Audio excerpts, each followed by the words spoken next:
لوگوں اللہ کو مان لو، اللہ کی مان لو، اللہ نے کامیابی احکام میں رکھی ہے، اللہ کے احکام ہماری زندگیوں میں آئیں گے، رحمتیں برکتیں اتریں گی۔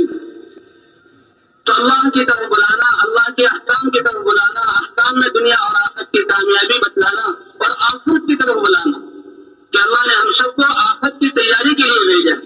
اس لیے کہتے ہیں جماعتوں میں نکل کر بھی لوگوں کے پاس جائیں تو ان کے دنیا کے حالات اور دنیا کی مصائب اور دنیا کی پریشانیوں سے متاثر نہ ہوں، آخرت کے حالات اور آخرت میں آنے والی پریشانیاں ان کو اتنا ذکر کریں کہ وہ دنیا کی پریشانیوں کو بھول کر آخرت کی مصیبتوں سے بچنے کا فکر ان کے دل میں آ جائے۔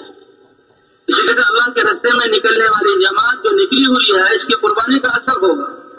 اس لیے ہر شخص داعی بھی ہو اور ہر شخص اللہ کے احکام کو سیکھنے والا، دوسروں کو سکھانے والا بھی ہو، ہر شخص اپنی عبادات پر محنت کرنے والا، نماز جیسے ساری دنیا کی طاقتیں، افراد اور اصلاح جب جمع ہو جائیں، حکومتیں جمع ہو جائیں، وہ سب جمع ہو کر وہ نہیں کر سکتی جو مسلمان اپنی 2 رکعت کے ذریعے اللہ سے کروا سکتا ہے۔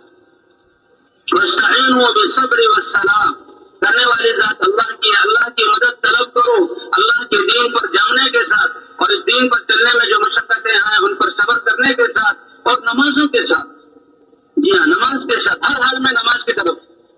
حضرت عبداللہ ابن عباس رضی اللہ عنہما اب جا رہے ہیں سفر میں، جاتے ہوئے پتہ لگا، ایک روایت میں ہے کہ بیٹے کے جب موت کے انتقال کی خبر آئی اور ایک روایت میں بھائی کے انتقال کی خبر آئی، سواری کو ایک طرف کیا اور کھڑے ہوئے اور 2 رکعت نماز پڑھی اور کہا ہم نے وہ کیا جو اللہ نے حکم فرمایا ہے، وَاسْتَعِينُوا بِالصَّبْرِ وَالصَّلَاةِ۔ تو مسلمان تو ہر حال میں اللہ کے امر کو دیکھتا ہے، یہ کامیابی ہے۔ کامیابی اللہ کے امر کو پورا کرنے میں ہے، چاہے جان سے نہیں جائے۔ حضور صلی اللہ علیہ وسلم ہے، ایک صحابی حضور صلی اللہ علیہ وسلم کے پاس اپنی سواری کو دوڑاتے ہوئے آئے اپنی حاجت رکھنے کے لیے، سواری کو روکا، جھٹکا لگا تو وہ گر پڑے اور جب گردن کا منکا ٹوٹا، ان کا انتقال ہو گیا۔ صحابہ ان کی طرف دوڑے تاکہ ان کو اٹھائیں، ان کے کفن دفن اور غسل کا انتظام کریں۔ اللہ کے رسول صلی اللہ علیہ وسلم نے فرمایا کہ میرے اس صحابی کے پیٹ سے کپڑا ہٹاؤ، کپڑا ہٹایا تو دیکھا پیٹ جو ہے خشک ہے، انتریہ خشک ہے۔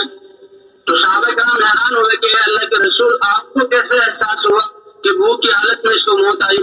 فرمایا اس کی روح کے نکلتے ہی میں نے دیکھا کہ جنت کی عورت جنت کا کھانا لے کر آ گئی ہے اور اس کے منہ میں لقمہ دے رہی ہے۔ اے میرے بندے، یہ صرف دنیا ہی میں بھوک برداشت کرنا تھا۔ کامیابی یہ نہیں کہ بھوک آئی تو اچھا کھانا مل جائے، کامیابی یہ ہے کہ بھوک جب آئی ہے تو اس میں اللہ کا حکم کیا ہے، اللہ کا حکم پورا کرتے ہوئے کھانا پیٹ بھر گیا تو بھی کامیاب، اگر پیٹ نہ بھی بھرا، بھوک کی حالت میں موت آ گئی تو بھی کامیاب۔ ایک علاقے کے لوگوں نے حضور صلی اللہ علیہ وسلم کو خط لکھا کہ ہماری قوم اسلام کی طرف آنا چاہتی ہے، آپ اپنے کچھ صحابہ ان کو سکھانے کے لیے بھیج دیں۔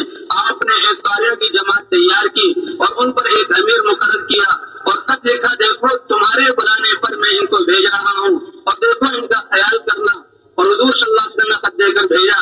یہ صحابی اور یہ جماعت کے امیر صاحب جب خط لے کر گئے اور وہاں قبیلے میں پہنچے، قبیلے میں پہنچ کر حضور صلی اللہ علیہ وسلم کا خط دینے لگے تو دیکھو اللہ کے رسول نے یہ خط دیا کہ تم نے ہمیں بلایا ہے، تمہارے بلانے پر ہم آئے ہیں۔ اور عرب تو اپنے وعدے کا پاس رکھتے تھے، جب وہ کھڑے ہو کر بات کر رہے ہیں تو اس سردار کے بھتیجے نے پیچھے سے نیزہ اٹھایا اور ان کی کمر میں زور سے مارا اور وہ نیزہ جو ہے کمر سے داخل ہو کر پیٹ کی طرف نکل گیا اور خون کی فوار اٹھی۔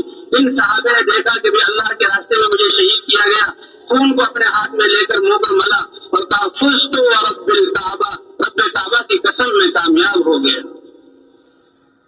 وہ کافر یہ دیکھ کر کہ یہ تو دشمنوں کے ہاتھ میں آ کر اور نیزہ اتنی بری طرح لگا اور نیزہ لگ کر ان کی روح نکل گئی۔ فزت ورب الکعبہ، یہ کون سی کامیابی؟ رب کعبہ کی قسم کھائی، رب کعبہ کی قسم، یہ بہت بڑی قسم تھی عربوں کے ہاں۔